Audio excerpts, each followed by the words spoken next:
Cheer up, Saunders. The operation's a success. And officially still yours. I have no intention of leaving it at that, 007. I'm reporting to M that you deliberately missed. Your orders were to kill that sniper. Stuff my orders. I only kill professionals. That girl didn't know one end of a rifle from the other. Go ahead, tell him what you want. If he fires me, I'll thank him for it. Whoever she was must have scared the living daylights out of her.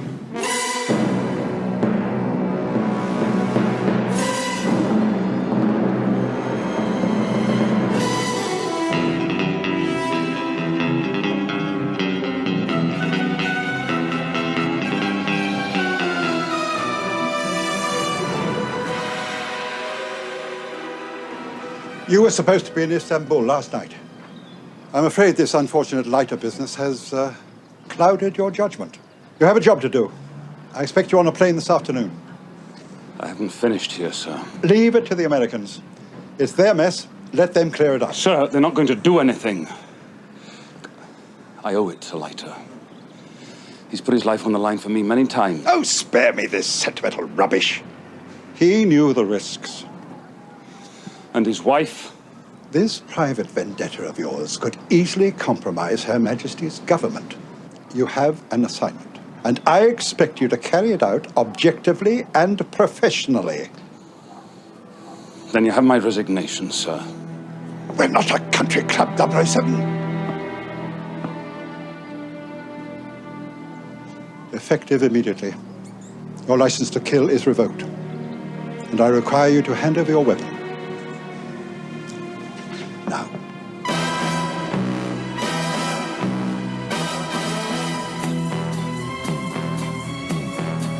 Who are you? Bond. James Bond. I think you're a sexist, misogynist dinosaur. A relic of the Cold War. Shaken, but not stirred. 007 reporting for duty. These are the 00 Files. Welcome to the podcast of the 00 Files. My name is Don, and in this podcast I will be talking to Mr. Cary Edwards, author of the book He Disagreed with Something That Ate Him. Now, very recently, on the 8th of March actually, James Bond Radio already published an excellent interview with Cary, conducted by Dan Gale. Together, they talked in depth about Cary's monograph, which is, according to Cary, something written that is too long for it being a paper and too short for it to be called a book. Basically, Cary wrote an analysis of both The Living Daylights and License to Kill, the two Timothy Dalton James Bond films, in which he explains why these two films are among the very best in the entire franchise. He probably wanted to set the record straight after, in 2018, Peter Bradshaw, a film critic for The Guardian, ranked these two films at numbers 23 and 24, the very bottom of the franchise. Well, opinions may differ, but sometimes people are just plain wrong. Now, I really enjoyed Cary's interview for JBR, and I immediately ordered his monograph. I scoured through it. Afterwards, I got in touch with Cary via Twitter, and I asked him if he'd be up for another podcast. But I didn't want to recreate his interview for JBR, because that content already exists. You can just listen to that interview. So I posed another idea to Cary, and he responded enthusiastically, luckily. Without giving too much away, I can honestly say that Cary and I had a blast discussing these two films. And additionally, I even managed to arrange a little surprise for all you listeners out there, which I will fully explain at the end of the interview. So for now, without much further ado, let's listen to my interview with Cary Edwards.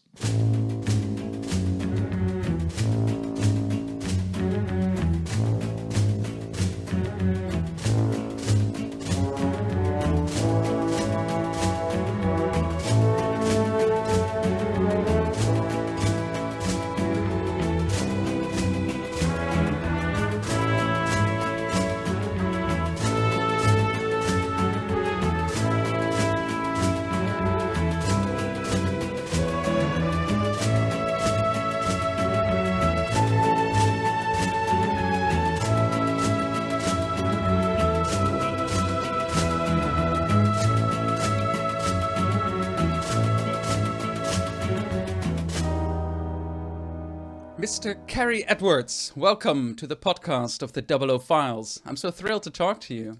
Thank you very much. It's really, really exciting to be here. I was so happy that you jumped to the outreach I did on Twitter to have this interview, and a bit surprised because you recently already had an interview. Well, it's you know what? It's really nice to engage with the diversity of Bond fans. You know, it's a global thing. Yeah. So it's really cool. You know, I was speaking to James Bond Radio in the UK, and there you're in the Netherlands, which is awesome. And so it's really nice just to reach out and keep talking and draw as much attention to Timothy Dalton's two films as possible, I think. Yeah, well, I agree with you there. Absolutely. And before we actually go to that subject, I'd like to start off with a few introduction 00 questions. Are you ready for those? Yeah, I think so. You were born ready, right? Yeah, maybe. Yeah. Sort of. Well, you can't give wrong answers. Which Bond film have you watched most recently, and why?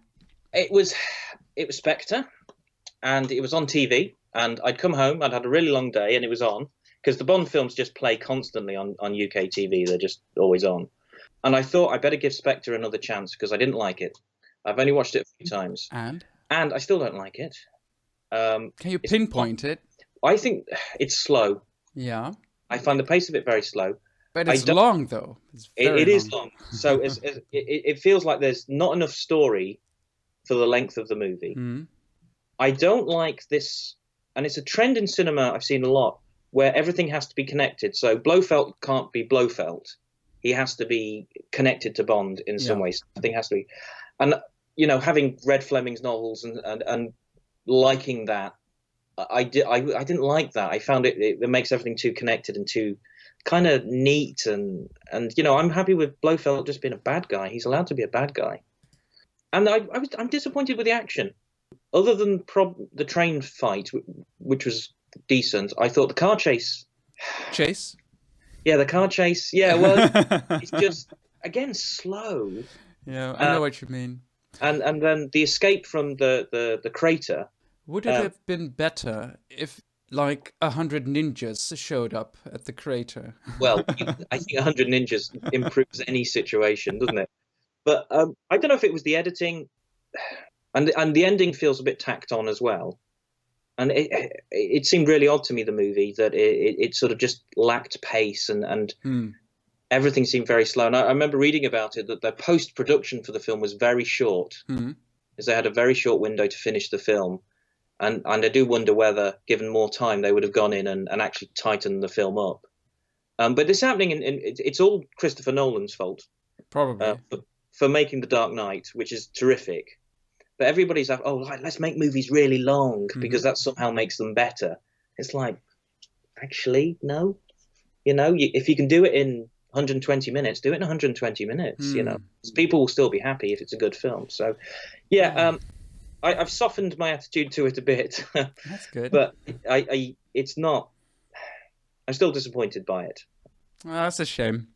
Well, keep your hope up for the new one, obviously. Absolutely, yeah. We'll be there. We'll pay our money anyway, won't we? So yeah, definitely. And every new James Bond film is a potential great one. So you know, absolutely, yes. That's good. Okay, so next 00 question is: if you could play a character in the next James Bond film, which part would you love to play, and why?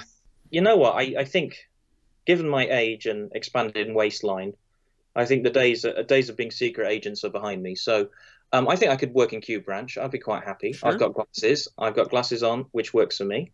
I'd love to be some sort of bad guy. I think the bad guys have all the best parts. Would you like to be a henchman then, or like the main villain? I flirted with henchman because it's in the back of the book and just in the biography. I won a competition and you're in the game. I'm in the 007 Legends game. So I've done henchman. Yeah, I don't know. Yeah, some sort of look. I'm not going to be a physical opponent to Daniel Craig. I'm aware of that. So I can be one of those computer operators in the background, and you know, who gets blown up when the building goes. I'd be cool with that. Either that or some Smithers character in Q Branch. Yeah, absolutely, something like that. Yeah, I sounds can do good. that. Sounds good. Okay, and third and final question is: if you could either interview Ian Fleming, Broccoli and Saltzman, or John Barry, who would you choose, and what would you ask? I'd probably go with Fleming because he started it, Mhm. and I would be fascinated to know what he thinks about how it's changed and how it's developed, and whether he thinks that this is what he meant or what he created, or whether it's completely different, or whether he doesn't care. But it would be really interesting, and also he had a very good taste in food and wine, so I think he might be quite a good person to have dinner with anyway. Fair enough. Yeah. Yeah. Good answer. Okay. So, how did you personally become a James Bond fan? There's a two-step to this. There's being a child of the 1980s, Mhm. and suddenly there's this wonderful silver machine called the VHS player, Right. and this is a very good way to keep your children occupied Mhm. during It's school. like old school iPads. Yeah, absolutely. For your younger listeners, it was huge, and it was metal, and it was heavy, and it played tapes. But we had a local video rental store which you could walk to. Mhm. So it's a very easy way to occupy your kids, like I say. And the Bond films were there, and they were kind of safe rentals because they're okay, the Roger Moore ones. So you could put your kids in front of those without any too much worry of Were they damaging. for all ages? Yeah, up until License to Kill, they were all rated PG, parental guidance, which basically means If you think it's okay, it's okay. it's probably going to be okay. It might upset a really young kid. But nowadays, here at least in the Netherlands, they're aged 12 years and up. Yeah, we have the same thing, which kicked in with Casino Royale, I think. No, but also the old ones. They Oh, changed really? the ratings on the old ones to 12 years and up. No, that's fascinating. Yeah. That's originally the Bond films were all considered safe, which is interesting because when you go back to some of the older ones, you think actually there's some really tough. Doctor No when he shoots the guy, Yeah. the doctor the back and stuff, and that's sort of middle of the day watching in the UK. That's considered safe. Hmm. I sometimes think, okay, well, whereas the later ones are all 12s. I'm trying to remember whether any of Brosnan's were 12s. They probably were, and I'm probably wrong. I think they should be. Yeah, they probably. Yeah, I remember they had to cut Tomorrow Never Dies quite a bit because you're allowed to kill lots of people, but if Michelle Yeoh kills people, you have to cut that out. So you can now watch it on the DVD, but there's a scene in the ship at the end where she uses, I think, some throwing stars and kills a couple of guys, Yeah. and that was cut out of the British version. Yeah, that's Because- horrible. You can't have that. Absolutely, because that was dangerous. But yeah, driving like a lunatic around a car park, that's fine. That's okay, yeah. It's the British system, so So that's how it all started for you. that started. But I didn't become a mad Bond fan. There's watching Bond films, and I was of a generation where we watched Bond films and Star Wars films and Star Trek films, and on a constant rotation. But somewhere around the late 80s is when I became like mad Bond fan. Mm-hmm. And that's when I started to read the books, and I started to get the books about the films, and that's when I was taping them off TV, and for whatever reason they really struck me at that point. So what is it then about 007 that pulls you in? What is it that tickles you from the inside, so to say? I think it's an ultimate sort of male fantasy of complete competence, Mm-hmm. of being really able to do everything, of always knowing what to do, and just being really unrealistically brilliant at all times. Which is slightly different to the books, because you see in the books you often see the work he does, Bond. I think it's Moonraker where he goes and he practices cards for hours and hours and hours to get ready for the bridge game with Drax. Whereas in the movies he just walks in and it is amazing. He can do anything, yeah. He can do anything, which is an interesting thing when we talk about Timothy Dalton's movies, because he isn't necessarily like that. But I think it ties into that very primal male desire to be, cool at stuff. And successful, yeah. Yeah, But being success- tortured doesn't help, but that's all part of Yeah, the well, job. It has compensations, I guess. Yeah. Okay, well, great. So now we know a bit about you and how you grew up. I would like to talk to you about your book. Well, it's not actually a book, is it? You can't really call it a It's book. what we technically call a monograph, Yeah. which means it's too short to be a book, but it's too long to be like a paper or something. So it's about 20-odd thousand words discussing, the Living Daylights and License to Kill. Can I call it a book, or you want me to call it a monograph? It looks like a book. It just It looks like a a book, yeah. You can leaf Technically through it, yeah. Yeah, you can call it whatever. But what I don't want to do is I don't want to recreate the interview that you already had. That seems like a waste of time. I mean, that content is already out there. And so we're going to have some fun later on. But there are a few, not issues, but thoughts or discussion points that I came up with when I was reading your book that I found interesting. So I want to go through that if that's okay with you. Yeah, absolutely. And first thing, I love the title. Good, thank you. Yeah, he disagreed on something that ate him. That's from Live and Let Die, obviously. But From the novel, yeah, and they steal it and they put it in License to Kill. But I heard you explain to Dan Gill from James Bond Radio that it's also about Timothy Dalton. Well, it struck me when you read interviews with Dalton is that he's not. I mean, he likes being an actor, but he's an actor first, and he's a film star second. And I think this is a guy who sees James Bond and everything he does as the role, whereas the publicity and the visiting things is stuff you have to do, but he doesn't enjoy. And when he talked about going, being offered a third Bond, and then which became GoldenEye, and being told that if he was going to do it, he'd have to do, at least 3 more. This was in like 94 or something? Yeah, 94, just before he sort of, said no more and Pierce Brosnan took the role. It was just that sense that he'd become swallowed up by the fame, he didn't want that pressure. He didn't want to be that person who had to do it. And it reminds me very much of Daniel Craig, who in interviews has talked about cutting his wrists rather than doing another Bond film, because the pressures of being Bond are crazy. And that goes back to Sean Connery. I remember, I think on a documentary somewhere, him describing how he was in a toilet in Japan. Yeah. People were handing pieces of paper and pens under the toilet door. And some people handled that. Roger Moore seemed to love the fame, and Pierce Brosnan seems to handle it very well. Oh, he still does. He loves it. Yeah, he really indulges. His Instagram's great. It's great for the fans, but I can imagine it's quite an invasion on your personal space. Yeah, and I think Dalton's quite an interior sort of person. So to be in that situation never seemed to sit that easily with him. And so, yeah, it occurred to me as a metaphor that described his relationship to it. Yeah. Well, I found an interview with Dalton from 1989. I think this was like a publicity tour after License to Kill. And it is on a show called Wogan. Yeah, that Wogan was... I have no idea. Primetime chat show. Okay. So one of the biggest TV shows in Britain at the time. Okay. And Terry Wogan was a personality from radio and then TV.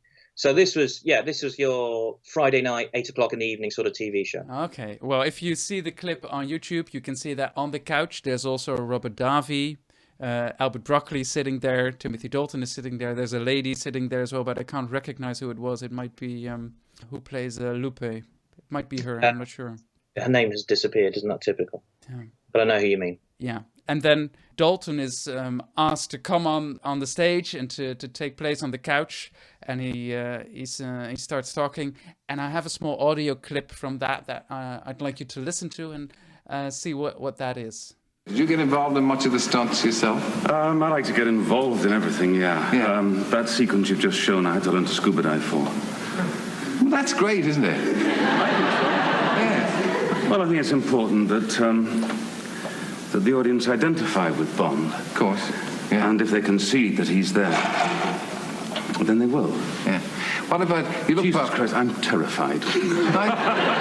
You're James Bond. You can't be when you're Timothy Well, I'm Dalton. not at the moment. And you can't Cheers. be. I know, it's funny, isn't it? No matter how experienced people are, they come and they sit in the city and they get a bit nervous. But there's no reason for it. I mean, you look perfect for the part.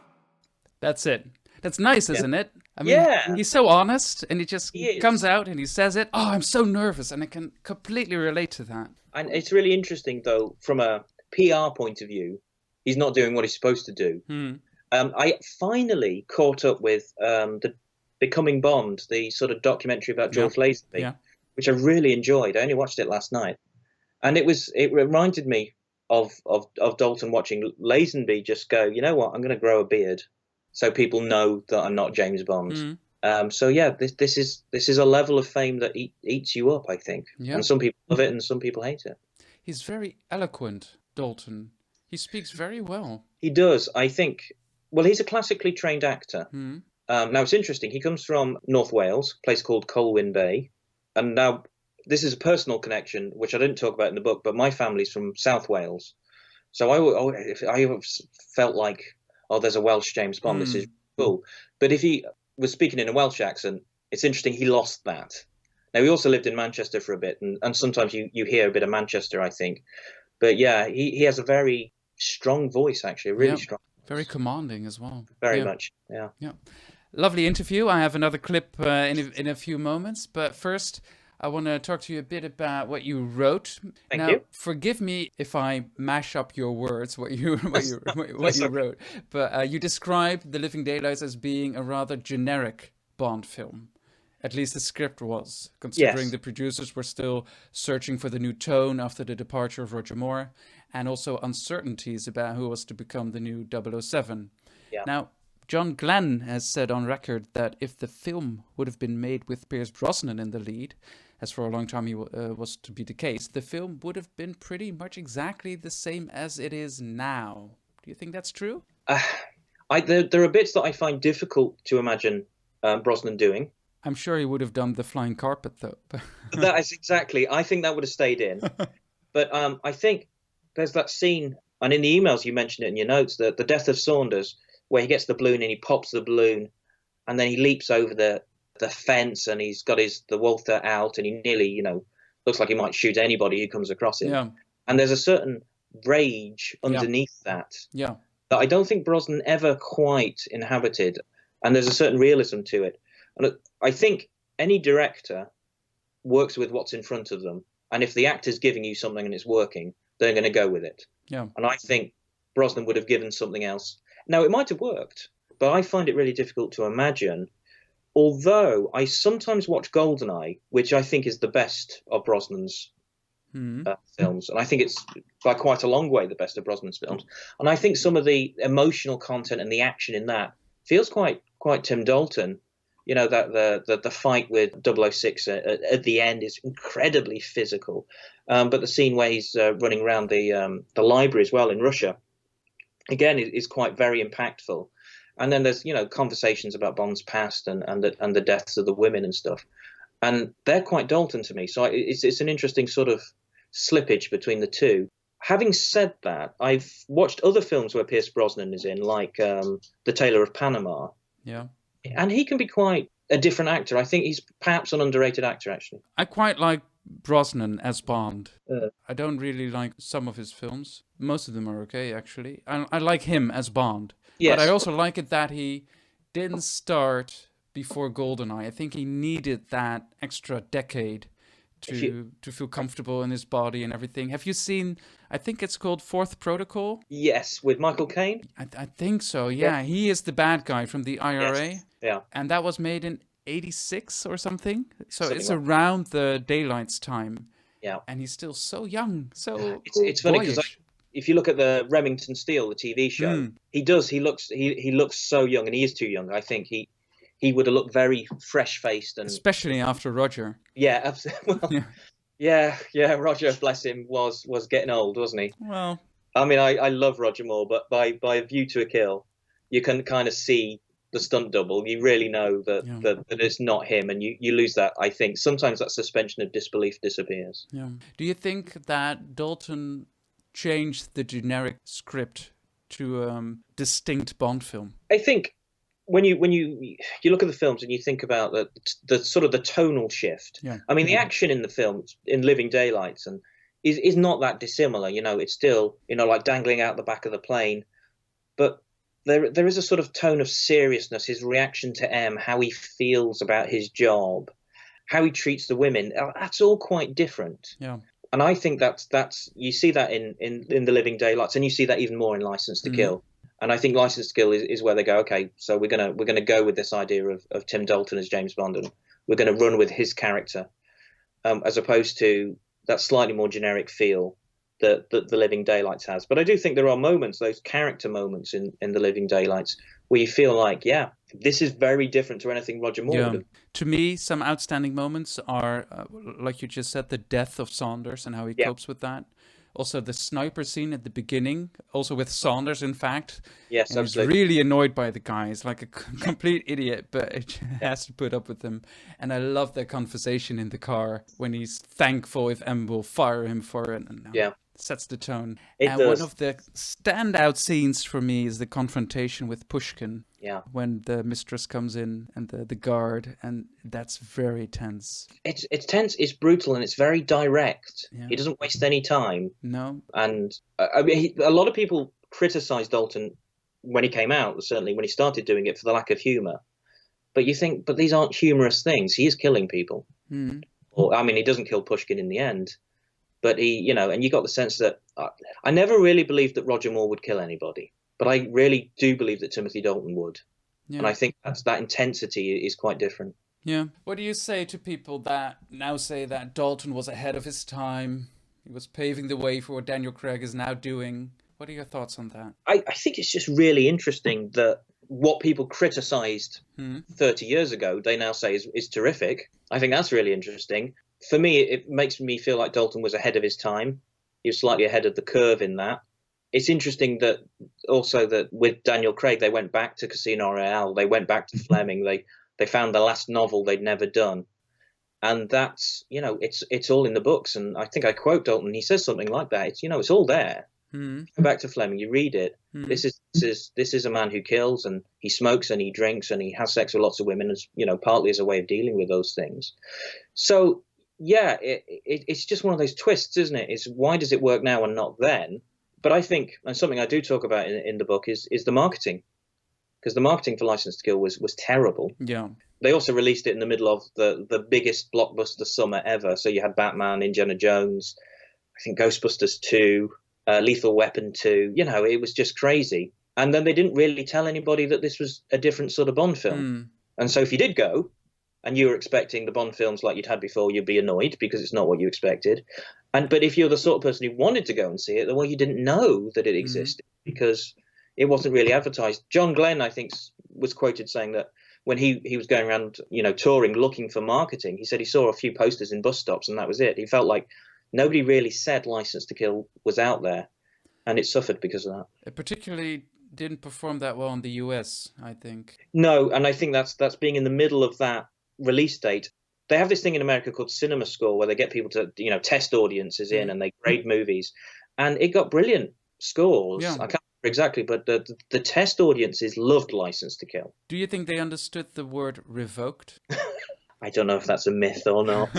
Is it a normal English word? We don't know these things in the Netherlands. I don't know. To revoke something. Yeah, I think so. I've heard two stories. The first story is that they wouldn't understand it, or the second story is they would associate it with their driving license. And well, so it kind of is like a driver's license, isn't it? Absolutely. I mean, it's like a paper that allows you to do something. And then Something horrible, but... we got into the trouble that license is spelt differently in the UK than in America as well. Yeah. So then You it's have a different. C, right? Yeah, we have a C. Yeah. They have an S. And yeah, okay, they stuck with the English spelling because it's a UK movie kind of. So that didn't help. Yeah. Also, there's a funny thing that happens in Hollywood with press, is that if a movie changes its name, the press loses confidence in the movie, and then they're judging it before they watch it. And I think it happens to a lot of movies where if we're not sure about it, if the release date moves or any of those things, the press are ready to judge it badly before watching the movie. And I think that had an impact as well. It's a real shame they changed the name because some of the marketing that was prepared for License Revoked was really good, was really strong. You can still find those posters. Yeah, it's in. There's a really good James Bond poster book or art book has copies in, but they're all online. Yeah. And you look at them and you go, that's the movie there. We ended up with this.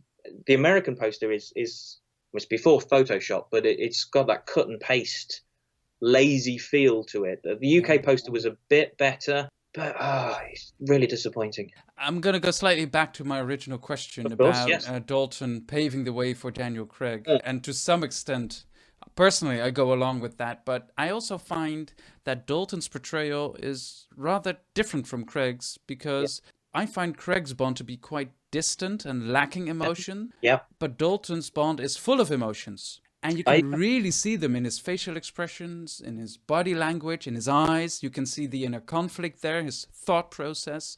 And to me, sometimes Daniel Craig is more like a Terminator or a robot. Or you know what? The word that was just going through my head was robotic, and I agree. Yeah. I remember, I think it's Skyfall. and he has a really odd look because his head is almost shaved down the sides. Yeah.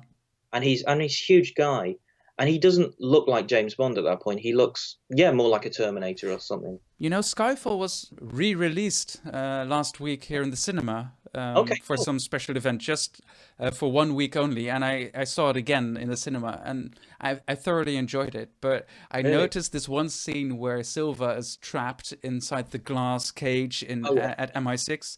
Yeah. And he has this conversation with Judi Dench's M. And Bond is just standing there. Yeah. He's just standing there, and he's just bland. But okay. But I find it. I'll just chip in because I'll just explain. Casino Royale I thought was amazing, and I didn't mind Quantum of Solace. I know that's an unfashionable position, but I thought it was okay. Contrary to you, I didn't like Skyfall at all, and one of the reasons I didn't is the way Bond interacts with the women in Skyfall, and to a certain degree in Spectre. Yeah, it's like we're back 50 years in time. Yeah. Whereas in Dalton, that emotionality is there. You know, you can see how he feels, and the bit with Severin in the boat in the shower. Let's not go there. No, it wasn't. Yeah, I know. I have another audio clip. It's from the same interview. It was a Terry Wogan, you said? Yeah, Terry Wogan. Yeah. And he explains the character of Bond. So Timothy Dalton explains how he sees the character of Bond back in '89. How do you see Bond? What sort of a person is Bond then? Well, it's interesting. Cubby's wife, Dana Broccoli, was down in the basement of the office the other day and pulled out some old cartons full of, old dusty papers. And among them were some unseen Fleming notes. He described Bond as a blunt instrument of government, as a man who is dangerous, ruthless, morbid, relentless, tenacious, a man who would sometimes, determined to get on with his job, but who would sometimes, if he saw a woman who was in danger, he would sometimes rescue her, but then again, sometimes he wouldn't. That's a lovely bit. It is a good, that's really good, yeah. I'm just going through Casino Royale again, also for this podcast. We're doing an extensive book review, and we just discussed the chapter in which Bond is driving to catch up with Le Chiffre and Vesper, and he's cursing himself because he made a mistake, but he's also cursing Vesper because she slipped up and got caught, and he's really mad and really angry, and all the time during that chapter I'm asking myself, why are you still trying to catch up with her? Just leave her, go back, you did your job. And you see that inner conflict in Bond in that chapter very well. Like, I don't want to do this, but I have to do it, or I don't know. Yeah. You know, is it the moral thing? Is it the job thing? Yeah. Is he in love with her? Yeah, and I think you mentioned it earlier, the idea of the emotionality of Dalton's Bond and the conflict that happens, which, absolutely is present back in the very first novel. Yeah. I think it's very strong in his films. I really appreciate that. Yeah. Okay, so back to the book. You write that The Living Daylights takes place in a more enhanced reality. Yeah. Actually, I don't think if you wrote that, but anyway. I didn't use that phrase, but yeah, I agree. Yeah, the James Bond films normally take place in like an enhanced reality, fantasy world, like place. But License to Kill is much more grounded in a recognizable reality. He goes to a wedding, he goes to a bar. Yeah. Now, do you consider this to be a strength or a weakness? And not marketing-wise? No. I think it's a strength. I like it because what it does is it takes the Bond we know and puts him in a slightly different situation and then sees how he reacts. And if you go back to Fleming and stuff, he does have, Bond, I think it's Live and Let Die, the Filet of Soul restaurants and those sorts of things. It takes him away and out of the casinos and puts him into an unfamiliar environment. Now, to me, that raises the tension because suddenly we don't know how James Bond behaves in these areas. Whereas if he's walking through another location that we recognize because we've seen it 3 times before, we know it becomes more predictable. Mm-hmm. Look, I know that James Bond is going to live at the end, and I know that he's probably going to get the girl, almost always. But it's how he reacts to situations that's interesting. And by putting Bond in this unfamiliar, almost sort of like mundane, ordinary location, at least in the first half of the film, it sort of makes the film less predictable, I thought. Yeah, I can relate to that. Yeah, I like the pre-title sequence a lot from License, but we're gonna talk about that in a moment. The bar scene, it is a bit silly to me. Why is it always in 80s films that as soon as someone starts a fight in a bar, all of a sudden, all 100 people stand up and start randomly punching others. I will. Yeah, I do agree that it's a bit too much of a cliche, perhaps. And it's like, I have this sort of, it's almost like a joke, but you watch a certain 80s action film and they almost always manage to get in a strip bar at some point. It's incredible how either through a chase scene or they go for a cup of coffee and they just happen to go to a strip bar. So it's not that far, but it is definitely in that area. And I appreciate that. Oh, well, yeah. It's nice that we have at least one Bond film in which he goes to a bar like that. Yeah. Okay. So this I found particularly interesting. You teach film, right? Yeah, I teach film studies and media studies, which are two slightly separate but related things. But yeah, I do. Yeah. Because recently what I did was I never had a list of favorite Bond films and everything. But then recently, because of the podcast, I was forced to rank the films and I started to think which films do I prefer more than others. And I divided my rankings into tiers. And then all of a sudden, I had divided all 24 films into 6 groups. Yeah. And the top tier consists of 4 films, which are Dr. No, From Russia with Love, License to Kill, and Living Daylights. Wow, good. And then you write in your book that especially the first 2 are mostly espionage thrillers. Yes, yeah. And I think you can argue that Living Daylights is more of an espionage thriller than pretty much everything in between those films. I think that's perfectly reasonable. I think it's I find from a genre point of view, the Bond films are really useful. I've used them when I teach because you can see an evolution through them. But then as soon as Goldfinger starts, it's more of an action-adventure story. Yeah, so Goldfinger sets the template that most of them follow, and I think the producers would agree with that. Is that because of the humor they interject with it? So it's the stakes. Right. So what happens is the action-adventure film, generally it has a fairly pure hero who goes out to solve a big problem for the world. He does this selflessly. He has no interest in it for himself. He just does it. If you think about the original, if you ever seen the original Robin Hood with Errol Flynn, it's a terrific film. But, why does he do it? He has no motivation. He does it because it's the right thing to do. So the the adventure film, is more rooted in that sort of idea that it's the person leaves, society to fight this great evil. He does it selflessly and then returns and it's defeated and life is better. Espionage thrillers tend to be more lower stakes, so they tend to be more intimate, and they tend to have a more technical sense of spying. So, at the other end is a film like Tinker Tailor Soldier Spy, which is incredibly technical, which is a very different sort of film. Now, the early Bond films sort of had elements of this, but Goldfinger kind of sets it into this bigger, more opulent, we're going to travel more, we're going to have bigger explosions, we're going to have more gadgets, and we're going to be less actually about spying. Yeah. Because at this point, James Bond is clearly a terrible spy because everybody knows who he is. Yeah. He's surprised when somebody doesn't know who he is. I love that scene in Spy when he introduces himself to, what's his name, in the bar in Egypt. He says, "My name is Bond." And the guy's like, "What of it?"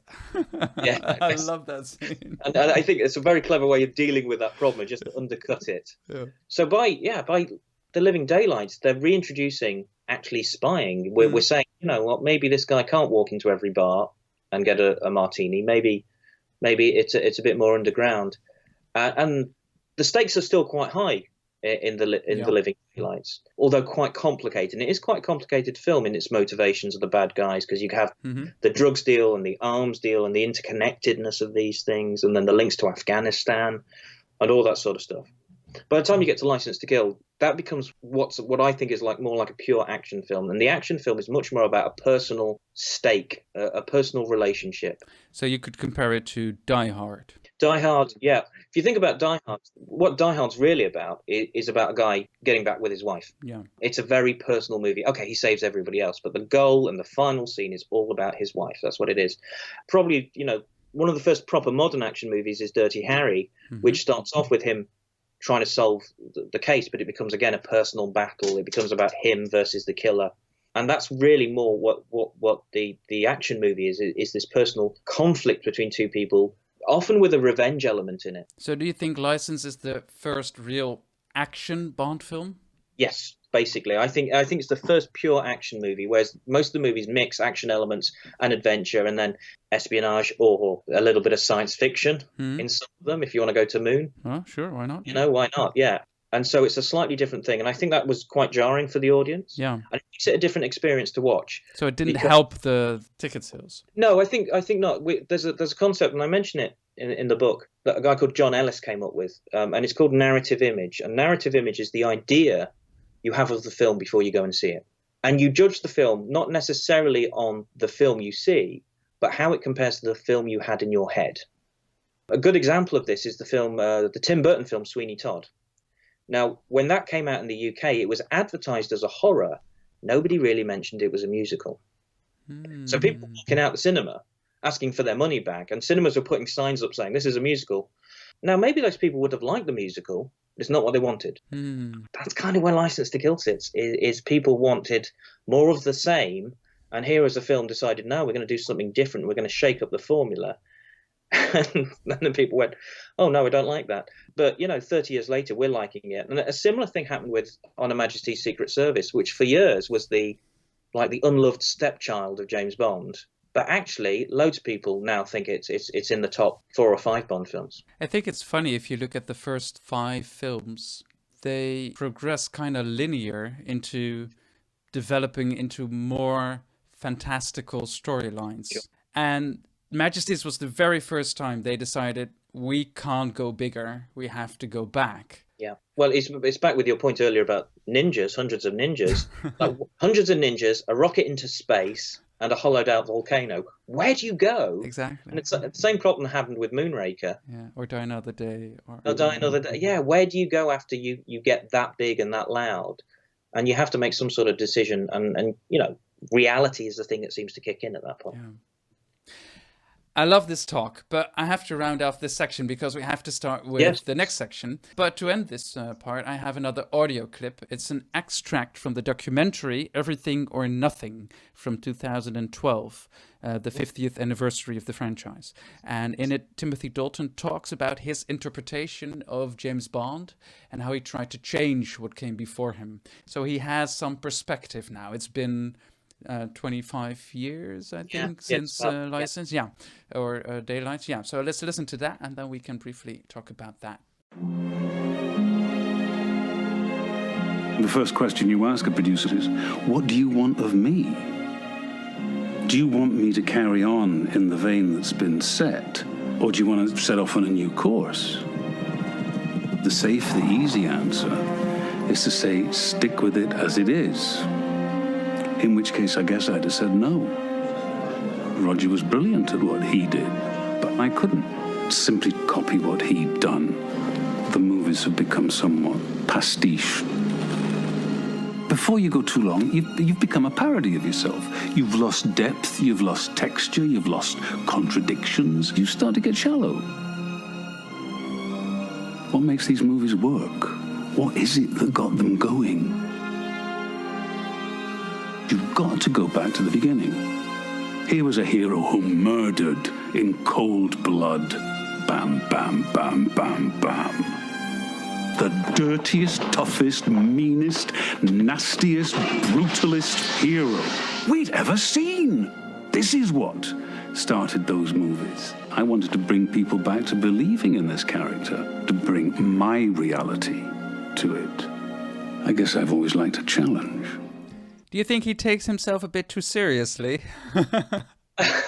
I know there's a bit of humour at the end there. Yeah, there is. I think he takes James Bond very seriously. He takes it very seriously. Yeah. Having heard him as Mr. Pricklepants in Toy Story 3, I'm not sure he takes himself seriously, but yeah, he takes James Bond very seriously. Yeah. And it's interesting. He talks about that this is the dirtiest hero we've ever seen. When Dr. No came out, that was quite controversial for the violence. I believe it's the Vatican paper, L'Osservatore Romano, actually wrote saying that this was a bad film. They condemned the film for its violence. And you look back and you think, wow. But yeah, it was seen as a sort of a part of a new wave of more violent movies and particularly for British film, where our heroes have traditionally been quite polite. To have somebody who was willing to shoot people in the back, who would sleep with a woman and and just sleep with her, and that Is was that it. the American influence from the producers, maybe? It's a really interesting thing because it's in Fleming's novels, but although Fleming is writing as a very English writer, I think he clearly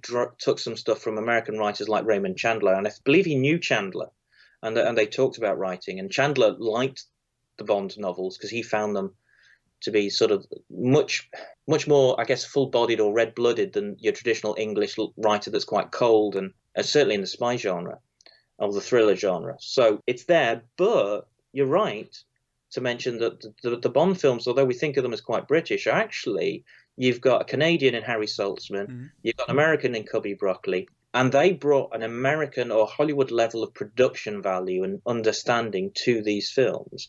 Whereas I think if they'd just been sort of handled by a British studio or British production, I don't think we'd be talking about Bond films now. I don't think they'd have been made with that awareness of production values and audience and what commercial is. Have you seen the Harry Palmer films? I have seen Ipcress File and yeah, I haven't seen Berlin something. yeah, $1 Billion Brain is the other one. Yeah, and I have seen them all, but I haven't seen any except Ipcress File in a long time. What I found fascinating, it was made in 65 or 67 or something, and a huge part of the crew was also working on the Bond films. It's also by Saltzman, I believe. Yes, it's just Saltzman, yeah. And it's completely the opposite of a spy thriller to James Bond. Yeah. And that's what I suppose to be a bit more of a British spy thriller instead of an American version. Yeah, of it. Harry Palmer is almost like the opposite. We see him cook. He goes to the supermarket. Hey, Bond can make a quiche. Sort with the quiche, but yeah, he can. And there's absolutely a sense that they were being made in opposition. But that's Harry Saltzman being a really clever guy, thinking, I can take all the people, do the opposite, still make money out of it. Yeah, that's smart. Okay, yeah. Oh, this is wonderful, but I have to go on because otherwise we'll be here until midnight. So, like I said before, you've already been interviewed by James Bond Radio, and I don't want to reenact that interview.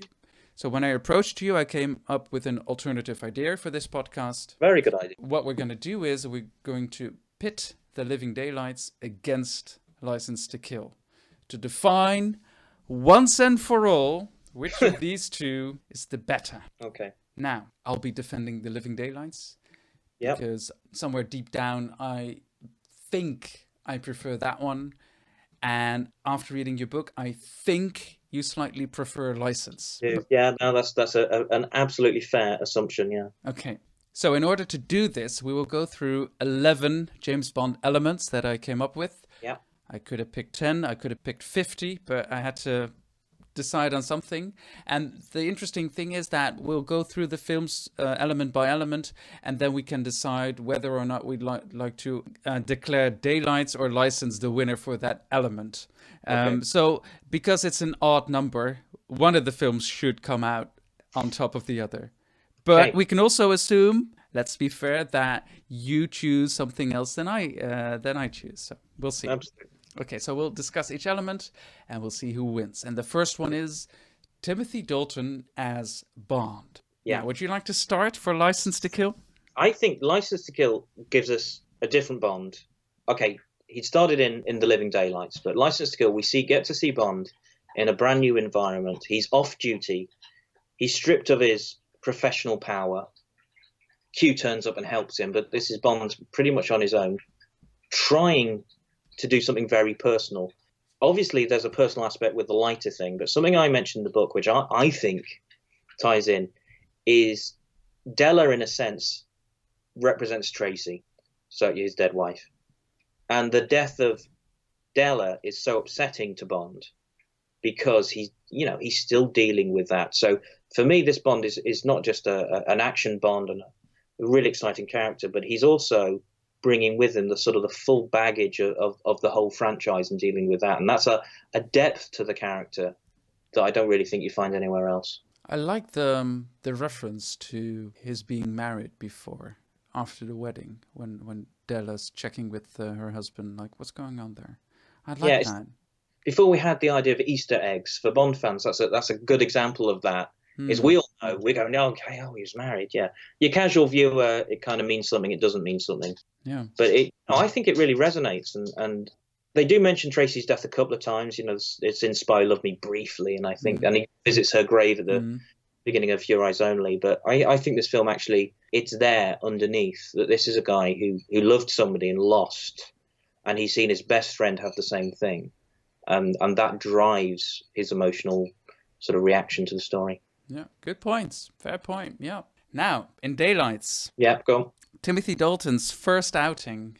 And he basically showed up for work, I think, the weekend before they started shooting. Yeah, something I think, like that. Suits fitted to Pierce Brosnan or something, and it was crazy. Yeah, and he goes all in. He gives it everything he has. He is very dedicated. And he is more of a traditional James Bond in Daylights than in License to Kill. So you get what you assume you will be getting. What was the term you used for that? The film that you wanted to see or you expected to see? The narrative image. You get the narrative image. I think he completely fulfills that in this. Yeah, and more so, because you get the intense moments with Pushkin, with Saunders. And I love the humor in this film. It comes with Kara when she wants to go back for her cello. And he's not having it. I'm putting my foot down. It's down. Damn it, we're there and I'm waiting. And I love his facial expressions when he wants her to drive up the plane from the back. And she doesn't understand what he's trying to tell her. And he's like, oh, for fuck's sake, drive up the plane. I love that. Yeah. So I think we get a different Bond. We get an energetic Bond. Yeah. And a believable one. Yes, he is believable. I think that's a very good point. Is that you think that he's doing the action. You think that, you know, Timothy Dalton looks young enough and fit enough to be on the top of a Land Rover, as you know, Gibraltar. So you get to suspend your disbelief. I think that works for both movies. But I take your point that License to Kill does push him as far as anywhere ever has. Whereas in Living Daylights, you kind of, you know, it's James Bond, but it's a bit different. Yeah, I'm gonna help you a bit because I was assuming you were gonna talk about something else as well for Daylight. Something I really liked in your book. Oh, is this about the M stuff? It is about him returning to the Beretta. Yeah, I really like that image of going all the way back to Dr. No, him trusting again on the old gun. It's Pam Bouvier's gun. It is. It's a really subtle reference, but you know, in Dr. No, he gets given the Walther PPK. His Beretta's taken off him, and it's a lady's gun. And of course, his Walther is, you know, eventually, you know, he hasn't got it in License to Kill, so he borrows Pam's gun, and it is a similar model. It's not the same model, and of course, it is a lady's gun. Now, I use that to explore the idea that M is a father figure as well, and the legitimacy that the father figure confers to Bond is through the gun. You know, this is because there is no physical License to Kill. It's the gun that does it.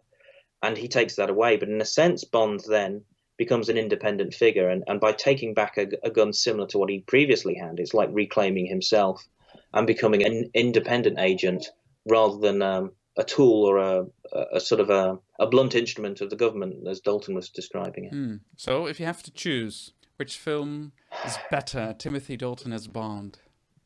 To your opinion. To my opinion. To your opinion. There is no definite standard here. Because it definitely feels like a continued performance.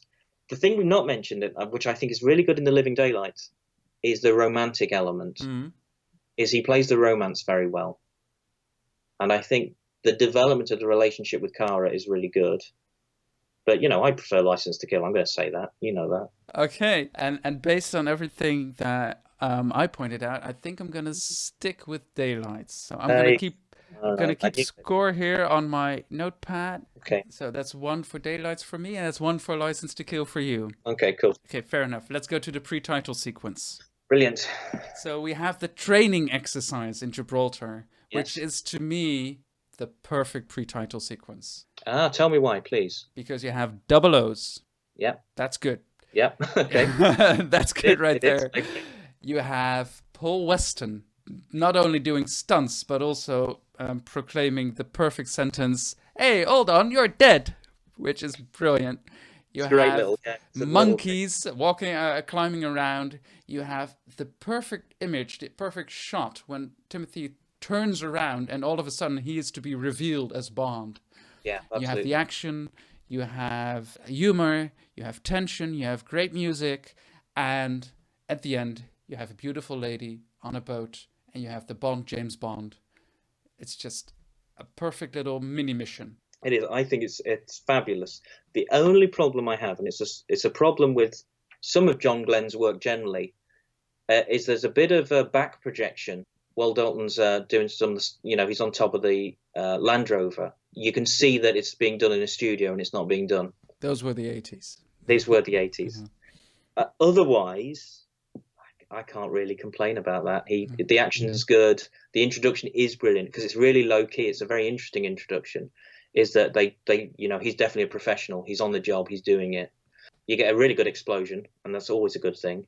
Yeah, and then you get the lady Linda at the end. Yeah. So it is good. It is good. Is it better than License to Kill? Because it's interesting because again we're back with this idea that it's a weird place to see Bond, isn't it? He's he's stuffed in the back of the limo. He's got that morning suit, the grey suit on. You got Leiter and Sharkey there, but the stunt work I think is really really good.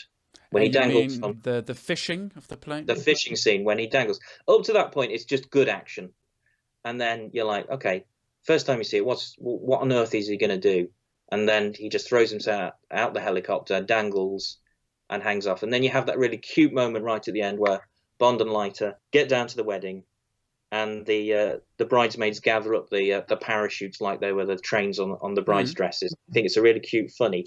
However, he doesn't get a girl in it, which is always an issue. Yeah. Yeah. You're forgetting about Sanchez. He has the horrible scene with Lupe. Yeah, with the what did he promise you? His heart. Which is really and it's he's got the stingray tail, isn't it, or a manta ray tail? Yeah. And which is a reference to one of Fleming's short stories, I think. The Hildebrand rarity. Hildebrand rarity, yeah. So that's good. That is good. It is dark as well. That was cut for the British release. Yeah. I think it's been restored now on DVD, but yeah, they only hinted, and apparently they filmed more. It's a brutal opening, yeah. It is a brutal opening, and it is very jarring as well, isn't it? Yeah, it is, and it's one of the only times you get a proper Felix Leiter, James Bond mission together. Absolutely, and you get a relationship with them, which is something that the films never, because you never had continuity in the actor, and each actor for Felix Leiter is completely different. You never sort of got that continuity. Whereas because they really play on the idea that there's a relationship there, which is really cool. Yeah. The other thing is, though, and I'm going to argue your side for a minute, is you got John Barry doing the music. Well, that's the third element, so we're gonna get there. I should have. But so if you have to choose between the two pre-titles, I think you probably convinced me. I think I'm going to give you that one. Yeah. I think the action. Very hard. It's the first time we see Dalton, which is really awesome. And you've got that cameo. Although I will say that there's the Michael Wilson cameo on the voiceover on the start. He does the voice of the AWACS pilot. But maybe he should lose points for swearing. I'm not sure. So I'm going to go with you. I think you're right. Okay. You convinced me. Okay. So third element: song and music score. Yep. License to Kill. Okay. Michael Kamen brings a really different sound to it. One of my favorite bits is with the gun barrel. He completely changes that up. I love that gun barrel's music. And it just absolutely wakes you up. Yeah. It's like, okay, you're not expecting this. You're expecting the slow sort of John Barry use of the music, and again, it almost screams at you, and it's straight in. And there are times where he brings in sort of Spanish guitar, which reflects the Latin American location, which is really, really cool. The Gladys Knight theme is okay. I don't love it. I'll be honest. I think it's okay. It works. It borrows the horn section from Goldfinger, I think, and that's in there.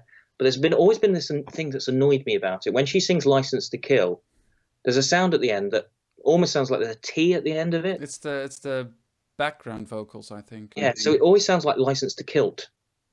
I think it's the vocals singing "License to Kill" at the same time. Yeah, this little "t" sound. Yeah. And it's like, license to kilt? That's not intimidating.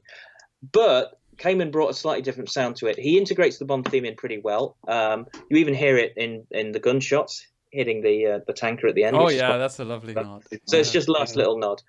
Yeah, and it suits the different sense. And of course, Kamen had done, you know, Lethal Weapon. He'd done Die Hard, so he brings that sort of slightly harder edged sound to it. Well, I have to say that I really like Michael Kamen's score. Okay. However, Daylights has the last John Barry Bond score. Yeah. And he has a cameo in it, even though that's irrelevant for this element. But does end, yes, yeah. Yeah, I don't think you can ever beat John Barry, especially because he wrote also the other songs. I love the Necros theme from the Pretenders. That as soon as you hear that sound, you know there's trouble lurking.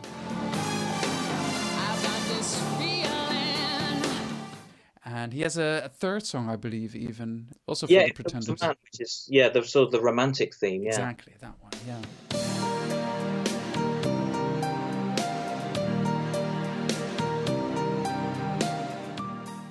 I have to say, personally, I don't mind both title songs, but I don't think both are great either. They're just okay. Yeah. But that's my personal opinion. That's fair enough. But all things considered, I have to give this round to Daylights. I agree. John Barry score. I was worried about arguing this one because I it's like the Michael Kamen score. I like bits of it, but it doesn't have. John Barry was really good at giving his films scale. I don't quite understand because I'm not musical at all. But there's moments, and we heard a bit of the music earlier with one of the Dalton interviews, and it's the music they use when they're in Afghanistan, and you get a real sense of space. Yeah. And he makes the films feel bigger and more epic. Yeah. And Kamen doesn't do that, and that's not a criticism; it's just a different thing. Yeah. But I can't argue against John Barry, can I? Yeah. No. Okay, let's go to the fourth element. Okay, this one I think I can win. The MI6 scenes or the MI6 crew. So with Daylights, we have the double O's and M in the plane. We have M with, I think it's Frederick Gray again, at the Blade and Safe House. Yeah, that's right, yeah. And of course, Q and Moneypenny in the lab. Yeah. Now, for Daylights, it's okay. I mean, M in the plane, it's a bit silly. I think Robert Brown is still a bit getting used to the fact that he's supposed to be grumpy, but he's not really grumpy. Oh, he's too nice, yeah. I still have to get used to Moneypenny. She is too clingy or too much in love with Bond. Yes, I agree. I think, it's like when he puts the glasses on her and stuff, and she just sighs. Yeah, it's like she has a Barry Manilow collection. Yeah, which not great, is it? I like Q with his gas mask. It's a regular Q scene. It is. I think it's one of those ones where you think that's the traditional Bond stuff. That's everything you expect. Yeah. Okay, so Moneypenny's a bit different, but we still got Desmond Llewellyn, and we still got Robert Brown, and we've got continuity. Yeah. But License to Kill. But then License. Go ahead. You're at the Hemingway house, which is really cool that they went to Ernest Hemingway's old house. They even get that little joke in about It's a Farewell to Arms, which is a Hemingway novel. But the tension in that scene and the relationship is completely different, and it just bristles with tension. And you see a real crack in that M Bond relationship. And we talked about it earlier, if M's like a father figure, this is really the big moment. And it's just terrifically acted as well. Yeah. And from Robert Brown as well, who's given more to do. As an actor, he's actually given some acting. It's not just, here's your orders, I'm going to disapprove of you slightly. He's actually given a reaction. I agree. Yeah, I think Robert Brown is much better in License, and it's a perfect Q film. Yes, he's great. Q is wonderful, a lovely man, and he brings all this humor to the film and lightens it at some of those dark moments. But I love the moment where he's disguised as a sort of a Mexican street sweeper, and he's got his the sweeper, and it's actually a radio. And after all these years of telling Bond off for destroying gadgets, he just chucks it in a bush and walks off. And it's a wonderful moment. And he does bring this lovely warmth to the film. Yeah. And it's great just to see him do more. Yeah, it is. He really shines. I love it. You get a very brief Moneypenny scene. I think she's just behind her desk. Yeah. Yeah, it's almost superfluous, isn't it? But it's so sad because Caroline Bliss, she didn't get that much to work with in these two films. That's it. Yeah, I agree. She could have been. if you think about what Samantha Bond got to work with in GoldenEye, and after that, she gets a lot to do, and she gets loads of dialogue where Caroline Bliss is sort of, certainly in License to Kill, it's just pick up the phone, look sad. That's it. And that's it, and it's a shame. But I think the Hemingway house, I think the larger role for Q, for me, I think that's better. I concur. Absolutely. Brilliant. Yeah. Good. So I'm keeping track of the scores, but yeah. Good. So, I'll let you. Fifth element is villains and henchmen. I had to combine these, otherwise we would have too many elements. So for Daylights, there are obviously Whittaker, the arms dealer, Koskov, played by Jeroen Krabbe, our Dutch pride, and Necros, who I think is excellent as a henchman. Why do you like Necros then? He's ruthless, relentless. Yeah. He has exploding milk bottles. He can easily switch between languages. Yeah. He has an epic fight with Green 4 at the Blade and Safe House. That is a really good fight. That's worth pointing out. That is a very good fight. Terrific. Yeah. He has his own theme. So, he does. I mean, that's cool. He is a bit sad, though. He always listens to the same song on repeat, probably. But yeah, oh well. It's a bit 80s, though, using a Walkman to kill somebody, isn't it? It's like you're watching it and think, oh, okay. I had to explain to my son what it was. That's brilliant. That's yeah. But what I like about Necros, I don't know if you know this, but the actor was actually trained as a dancer. Yes, I heard that, yeah. And you can see it in the movements, I think. He moves very well, yeah. He has complete control, and when he's in the fight scenes and stuff. He also has a pretty good death. Yes, the end fight and the cutting up of the shoelace is like, no. Yeah, it's pretty good. And then you get that really epic fall. So, yeah, no, I would say Whittaker is a bit weak, though. Yes, I agree with you. Obviously, we're not supposed to know that he'd come back as what's his name? This is my age. I'm nearly 40, and I'm feeling it. So he's Brad Whittaker, and he comes back. Jack Wade. He comes back. Who's like Felix Leiter, but not Felix. Yeah, but here's Whittaker. He's a bit mad because he hasn't done anything in the army, but he thinks he's Hitler or Napoleon, or he thinks he's wonderful. I like the fact that he has these tiny armies that he's playing around with, but he is silly. Yeah. What I don't like is the ambiguity about who is the main villain. Sure. Is there a main villain? Maybe there isn't. I don't know. But you have Koskov and Whittaker, and who works for whom. Yeah, it's one of the, and this is a minor problem, but I always feel like the film peaks after the plane, and you've killed Necros and you've dropped the bombs, and then we still have Whittaker. And then we have to have 10 minutes to deal with Whittaker, and I mean, it's a perfectly good scene, but it feels a bit added on. Yeah. And it doesn't, it's kind of like an afterthought. Yeah. And so Whittaker, he's a bit anonymous. He doesn't, he's an angry guy who wishes he was in the army, but I don't really get much depth to him. Yeah.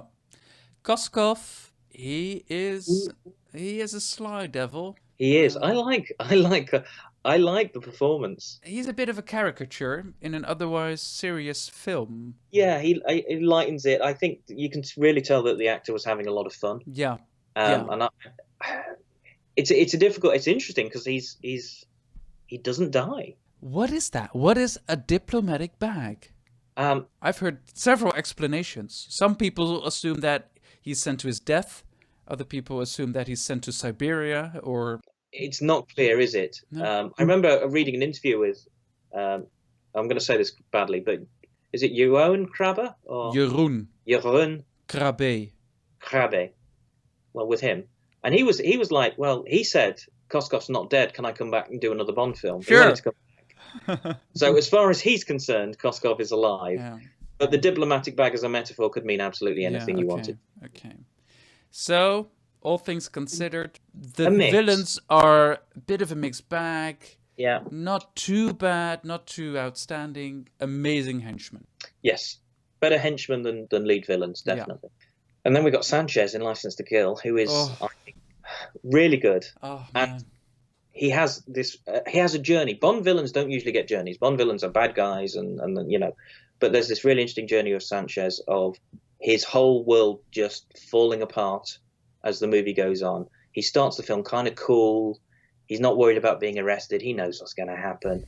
but by the end of it, his empire is destroyed. His trucks are blowing up. He's shooting his own henchmen, and finally, that one act of revenge is gonna come back to him, and that's a hell of a death. That full burn that Paul Weston Oh does, which is man, that's awful. terrifying. Absolutely awful. And it's an incredible death. So Sanchez is, I think, a really strong villain, and a very much a villain rooted in reality. We know about guys like that, and it links back to sort of the situation in places like Panama and what have you at the time, and the rise of drugs lords. So I think he's good. I think Dario's really interesting. Just briefly on Sanchez, what I remember as a kid when I was watching this, I probably should watch this as a kid, but I distinctly remember what I liked about Sanchez. I was terrified of him. But what I always thought was, if I was working for him, all I'd have to do is be loyal. Yeah. That's everything. That's everything he asks. I could do that. I could be loyal to you. I could, within the film, his character makes sense. He doesn't make rash decisions, or he's not mad or anything. He's a plausible character. He's completely plausible. Yeah. And I think that his whole empire feels quite plausible, which is kind of sad in its own way. Yeah. And then he's got, we've got a lot of bad guys, haven't we? Oh, the list is long, yeah. And we've got Dario, which is a very young Benicio del Toro, and he is a proper psychopath, I think. He just likes killing people.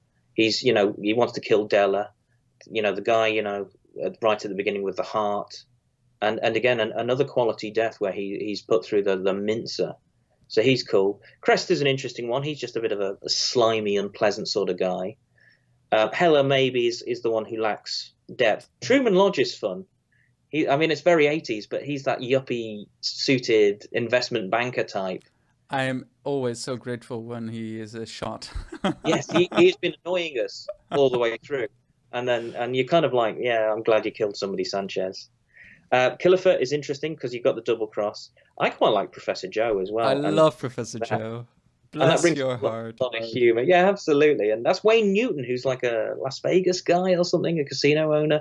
So it's a really random bit of casting, but he brings a sort of a lightness to it in those scenes. So I think he's really, and they're kind of satirical, those characters. Professor Joe and Truman Lodge are making fun of things that were very much in the culture, the TV evangelists and the yuppie Wall Street banker types. So it's really interesting to have those thrown in. So we're going to give it to license, both of us. I think so. Despite the excellence of Necros, I think the diversity and the richness of License to Kill wins that one. Yeah, for me it does. Yeah, so that was Cool. the fifth round. Okay. Round 6, or element 6, it's the ladies. So Daylights has Kara. Yeah. And briefly, Linda. Yeah. That's it. But I want to focus on Kara.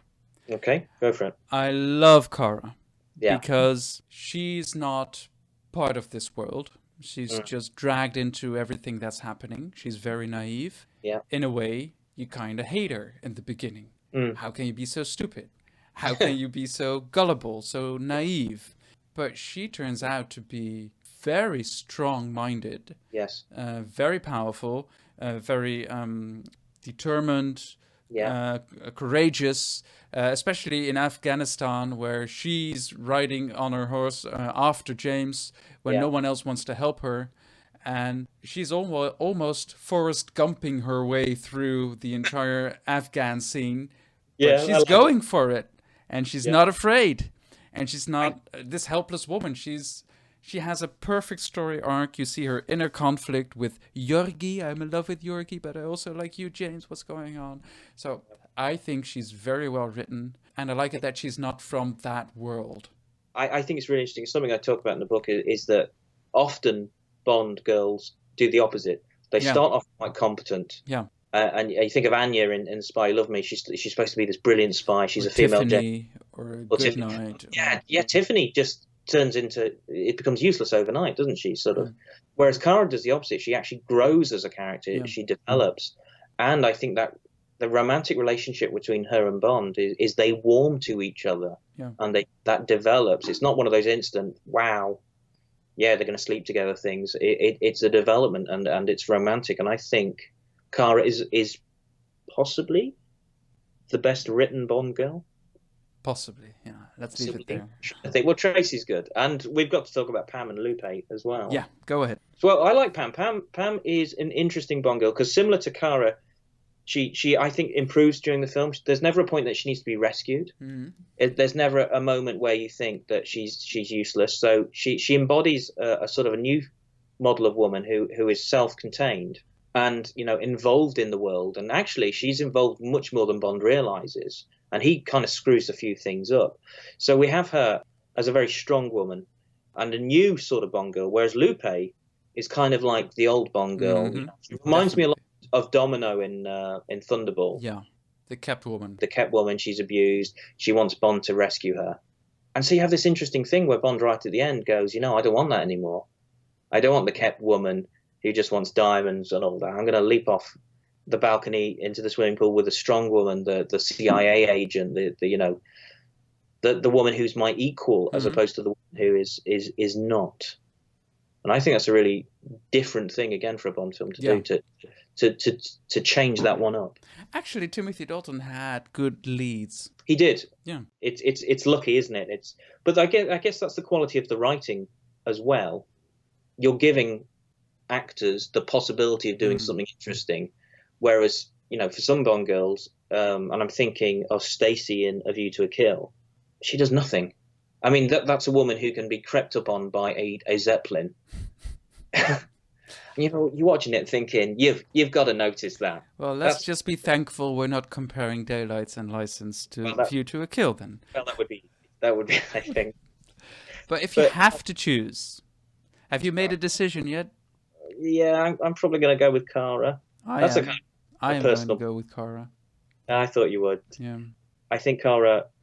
I think the relationship is really well drawn, and her journey is great. And yeah, there's something about that inner strength that you talked about, and the way she's throwing herself on horses and punching guys off the bonnets of Jeeps and all these things that is really shows her, as a sort of different sort of Bond girl. Okay, so you want to know the score so far? Yeah, please. I think you're winning, aren't you? Well, to me, Daylights has 4 and License has 2. And for you, it's tied 3-3. Okay.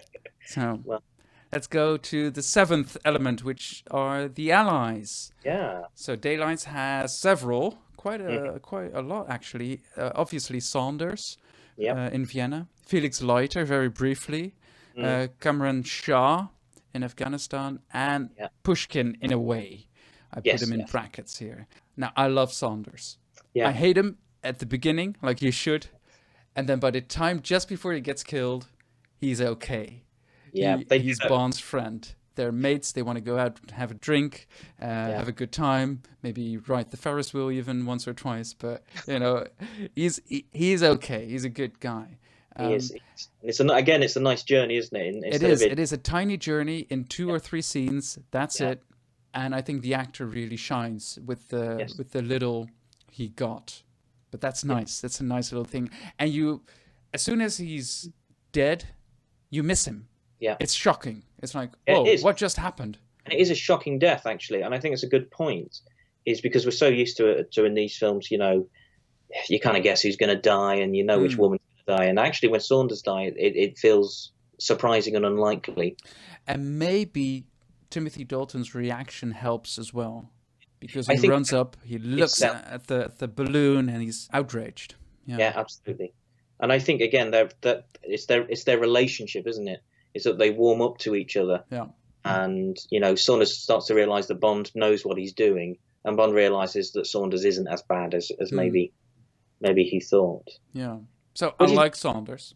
What about Felix Leiter? Because he's only don't like this Felix Leiter. Yeah, go on. This is a rubbish Felix Leiter, actually. It's John Terry, I think, who plays him. He seems to... I don't even know why he's in the film. Yeah. I mean, you can just leave him out and he won't be missed. All he does is telling Bond he's working on the same case from the other angle. Okay, be my guest. And at the end, he tells Bond through a microphone, okay, you're all clear. And he buggers off again. And that's it. It's almost there because they hadn't had Felix Leiter in a film for a bit, so we've got to put him in. Yeah. And I hated that The first thing Bond always says when he sees Felix is, Felix! Yeah. Because we don't know who he is as an audience. Because they cannot work out who should be Felix. Yeah. Well, they did for your film, but we'll come to that in a moment. But he's anonymous. Yeah. He could be anybody. Yeah. And if they changed the name or the accent or anything on that person, it wouldn't make a difference. No. They could have made it anybody. No, I don't really care for this one. Okay. Shame. I do like Cameron Shah. Tell me about Cameron. He kind of fits the mold in a way of Columbo. Mm-hmm. Like he is a good crook. Yeah. He's fighting the good fight in his own way. Now, I have to be careful here because he's kind of like the terrorist now, right, in Afghanistan. The problem with the time, and it's also a problem you get in Rambo 3, is that the people that we used to be sending guns to, once the Russians were gone, turned out to be not very nice people. But that's, So he is a heroic representation of the Mujahideen, which Timothy Dalton annoys me mispronounces as Mujahideen. Well, I can't pronounce it either. I know it's not Mujahideen. But it's a fun performance, isn't it? He's a likable character. Yeah. You meet him in the cell, which is a lovely scene.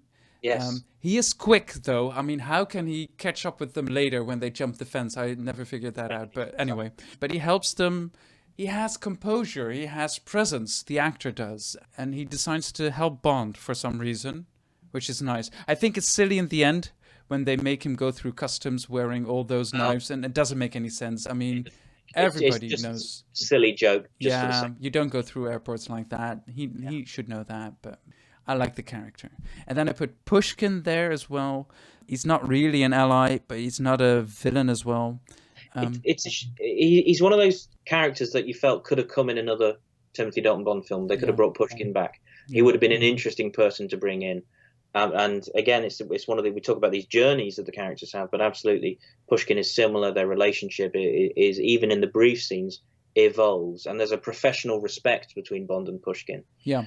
Which is very nice. Yeah, so I think he has strong allies in Daylights. Yeah, he does. The only thing I'd say about Cameron Shah is it's a very Bond thing to do, is to dump an old Oxford or Cambridge gun in the middle of a desert. Yeah. And there's a slight sort of colonial hangover that the only good people are the people who went to a good university in England. And that's not to say that the performance isn't good, because it is, and Art Malik is a very good actor. But it always sort of goes, it's a bit of a throwback sort of situation.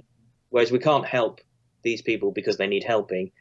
We're only going to have it because the guy went to Cambridge, and then Old Boys Network, which is a big thing in Britain. I understand your point. Yeah. Then we got License to Kill. We got Felix.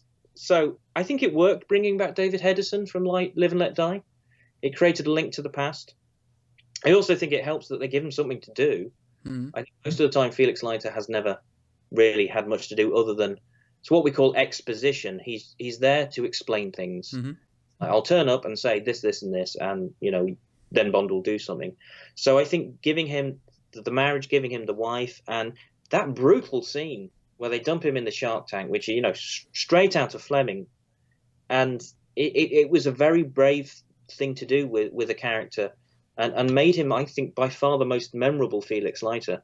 It's like he's in Diamonds Are Forever, and I can barely think what he does. But I Live and Let Die. Yeah, sorry, Live and Let Die. He's on the phone mostly. Yeah, he's in a lighter, isn't he? He's a real Felix Leiter. Yeah.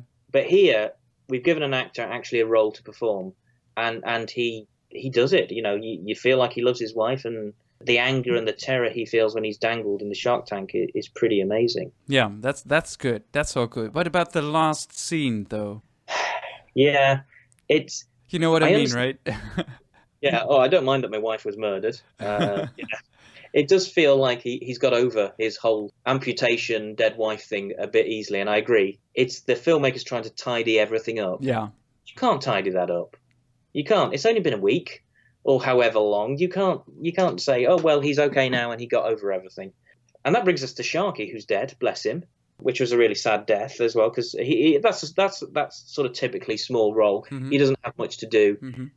He's kind of there to get murdered. Yeah. It's like when you ever watch. Do you ever watch old 1960s Star Trek? No. Oh well, whenever they go down to a planet, there's always a guy in a red shirt. Yeah, he always gets killed. You always, because you never know who this guy is, because you've never seen him before, because that guy is the guy who's going to die. Sharky is the guy in the red shirt. He's there just to die, bless him. And, he's fine. And Hawkins, similarly, Hawkins is a really good actor called Grandel Bush, who turns up in all sorts of action movies. Yeah. Like in Die Hard. But again, he's not much of a character other than turning up to say, tell Bond off. Yeah. And then he's gone. Yeah. And that's it. So, you see, for me, the excellence of Felix Leiter outshines, all Saunders. the others. Yeah, I think so. I think because it's a real role and it means something to the plot, and whereas the others have less meaning. And of course, the personal resonance with Bond, and by bringing back an older actor, you got more of a sense of the relationship between Bond and that he actually has friends. He has a life outside of this, and that he would be upset by those things. So for me, Okay. I'm going to mark you with a license. What are you going to say? Well, you're making me doubt, which is good. But I think I'm going to stick with Daylights. Okay. But you came close though. Okay, But I really like Saunders and Kamran Shah and Pushkin. If I consider him to be helping Bond, they're both trying to figure out what Koskov is playing at. Yeah. I consider the Lighter from Daylights at the same level as Hawkins or Sharkey, so those kind of level out. But I like what you said about Bond having a past, Bond having a life with the old Felix Leiter. Yeah. I'm gonna mark it with the Daylights, I think. For me. Yeah, I'm sorry. No, I understand. Yeah. So we come to element 8: cars and gadgets. I think I can call this. I think I can't really disagree with Living Daylights because the car. This is a bit too easy, right? It's the Aston Martin V8 Volante. Such a beautiful car. That's it. No need to discuss any no further. No gadgets. I just think it's fabulous. I've got my little one upstairs with the skis that pop out the side. So, I love that chase. It's very, very well done. It's great, and it's a believable level of gadgetry, but it's still it's fun. Whereas License to Kill, you've got the sniper rifle. Does he have anything else? I couldn't think of anything. He has else. exploding toothpaste. Yeah, but he doesn't use it. Oh, he does, of course, at the window. Blows the window, doesn't he? He blows the window. So we have the exploding toothpaste. You've got that thing that Q throws away, and I guess Bondi also has this manta ray shaped thing he swims on. Some sort of cloth. Yeah. And although it is a signature gun, which means that before Skyfall 20 years ago. That is nice. It's a nice gun. It's a cool thing, and it's made from a camera. Oh, and you have the laser beam Polaroid flash thing. No, you don't have that. Nah. There's no one, and Pam uses the camera, and that doesn't make any sense with the No, picture it doesn't having. look, like Living Daylights has got the better gadgets, except for the zooming sunglasses. Those are fun. That's just weird. Yeah, it It's is. Just get some binoculars. Yeah. I mean, everybody can see them, but I didn't write this down, but there's also a ghetto blaster. Yes. Obviously. Isn't there like a sofa? Yeah, a revolving Follow sofa. somebody. Yeah, Yeah. that's nice. And I do miss those scenes. You don't get them now. You don't get them in License to Kill, where you get them in Brosnan's, where Bond just goes through the Q branch and you get and all this everything happens in the background. weird stuff in the background. And I think they're really cool, and I like those. So yeah, look, Daylights wins that. Okay, honorable mention for the key finder. I like that one. Yes, absolutely. Useful. Okay, so element 9: locations. Yeah. This is a difficult one for me. Mm. I like the Living Daylights. I don't particularly like Bond globetrotting in one film, and he kind of does in this one. Yeah, very much. Yeah. He goes from Gibraltar to Vienna to Bratislava to back to the UK. He goes to Bladen Safe House, which I visited last January. The real place. It's absolutely wonderful. Brilliant. He goes to Tangier and Afghanistan. Yeah. And maybe some other places that I forgot about. Karachi, of course. He knows a great restaurant in Karachi. Yeah. Now, he is globetrotting, but in real life, it's not that bad because they shot both Bratislava and Vienna in Vienna. Yeah. And I think they also shot Afghanistan in Tangier or Yes, Morocco. Morocco. Yeah, that yeah. would make sense. Yeah. Yeah, and I love Vienna. Beautiful Yes. city, a classic city, also with the Third Man film. Yeah, I was about to say, and of course they go on the same the Ferris wheel. Yeah, and it's which still is there, really something you can still do. Oh, is it? Yeah. Oh, that's cool. Gibraltar, which is, I think, iconic and very Yeah. well used Yes, very. as well. I love the Blade and Safe House ground. It looks very British. Yes. Now, I'm not too sure about Afghanistan. It doesn't, the Middle East doesn't really feel Bondian to me. It's not anywhere that Fleming ever wrote about. It's interesting, No. that is it, and it feels like, although it does have in terms of, because Bond, when Fleming was writing, he very much wrote about places that Britain had been in the Empire, and so you see, Jamaica particularly comes up a lot. And actually, we did try many years ago to invade Afghanistan. It didn't go very well. So it is sort of in that sphere of influence. But I know what you mean. There's an aesthetic difference, isn't there? There's it's a bit barren. It's a bit empty. Yeah. And it's a different sort of location. Yeah. So what about license? Well, license, it doesn't have much, does it? It has Florida, and you get that bridge, which is fantastic. It is, yeah. And it's a beautiful big. And then you get Isthmus City, which is filmed in Mexico. And then you get quite an enjoyable bad guy's lair, which is Professor Joe's retreat center, meditation center, and we get a big opening door in the helicopter. But it's not a film where you could move around a lot.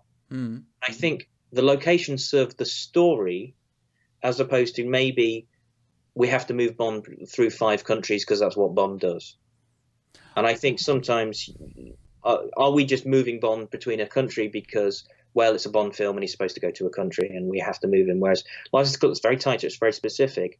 It does lack a bit of the glamour, though, I'll be honest. You don't get that beautiful moment in Vienna where you see all the people doing the waltz and all those What sorts I of like things. about Vienna and Bratislava is that it actually makes sense during the Cold War that you have to pass the border Yes, secretly. So that makes sense. But about Tangier and Afghanistan, those are quite interchangeable. Those could have been anywhere. Whereas Isthmus or Mexico or whatever you want to call it, it makes sense for Sanchez as a location. And it stands in for Nicaragua or Panama or any of the locations. And so you get that sense. And also the sense that he's in everything there. It's a small enough place that one guy could be that important, and he controls the president, and he controls the bank and the casinos. But I like that. I like that. And I love the lair. I mean, Bond films should have a villainous lair. But what I don't like is that Isthmus City doesn't exist. Yes. Yeah, I know what you mean. And it takes it out of... It's odd in a film that's going for so much reality to then set it in a place that isn't real. Yeah. But I can only imagine that's to not upset anybody. I don't know. Yeah. But it is an odd thing to do, yeah. I find this a difficult category to pick. I do. I think we expect our Bond films to have these really big glamorous locations. License to Kill doesn't, but the location makes sense for the story, and you do get a good villain's lair that you can get a helicopter in and out. And let's be honest, that was a wonderful foreground miniature. Yes. And I always, when I'm looking at that, I'm always trying to figure out, how did they do that? I mean, there are people walking there. I mean, I so love practical special effects. I much prefer them to CGI, and I think it's absolutely brilliant. Yeah. It's really, really cool. However, I'm going to give it to Daylights, because Vienna is very cultural, very romantic. It also suits the story. I like the East-West Europe thing with the border there. I love the Blade and Safe House. Yes.